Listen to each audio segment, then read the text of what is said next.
And now back home, for most Australians, buying fresh fruit and vegetables is something we take for granted. But there's often no way to do it easily in remote parts of the country. That's creating health issues, particularly for Indigenous Australians. A brand new solution in the remote Northern Territory town of Tennant Creek is being heralded as a model for other areas of the country. Our reporter Stephen Schubert joins us now from just outside Tennant Creek. Stephen, good morning. So what is this new solution you've been investigating? Good morning. Well, I am standing inside a greenhouse just on the outskirts of Tennant Creek here. I can see some lettuce, some basil, some Chinese cabbage, and of course, some huge, lush tomato bushes behind me, maybe with one or two fewer tomatoes than when I walked in this morning. Now, while it is lush and green here inside the greenhouse, it is hard red outback dirt just on the outside. Now, this greenhouse is a joint effort between the Northern Territory's Department of Education and food security not-for-profit organisation Food Ladder. They are working to train some of the high school kids here in Tennant Creek and the broader Barkly region here in the Northern Territory on how to grow their own fruit and vegetables. Now, I've caught up with some of the Year 9 kids involved in this project to find out what they think about learning how to do that. Because it's healthy, it's good. Tastes nice. It's just better than store-bought. Yeah. Fresher.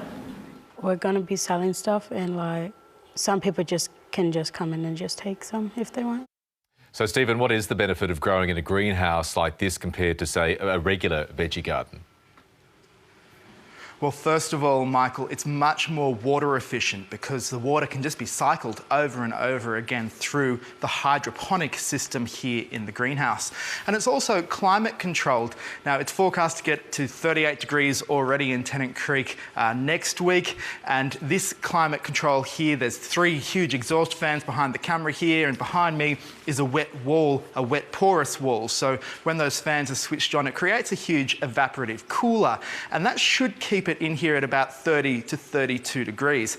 Now, that makes it more pleasant for plants, but also for kids learning to grow veggies.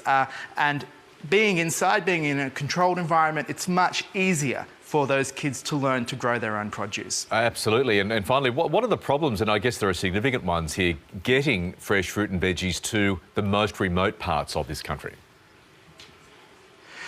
It is a real problem, Michael, and we know that particularly once you get off the main highways here in the Northern Territory, transport companies might get into remote Indigenous communities once a fortnight, maybe even once a month. So it's hard to get fresh fruit and veg, and often it's quite expensive. Now, we do know that that's one factor behind Indigenous Territorians being 4 times more likely to suffer diabetes than non-Indigenous Territorians. Now, the people behind this greenhouse say that this model could be easily replicated in other remote communities. I spoke to one of the people who's really driven this project. The overall benefit is to try and get healthier eating within Indigenous communities and also remote and regional communities. Quite a few stores in regional areas, the percentage of fresh produce being sold is really low. So it's trying to teach the kids where their food comes from and how easy it is to actually grow. And that then flows on to a nutritional side, with the kids then eating more of that produce when they're at home.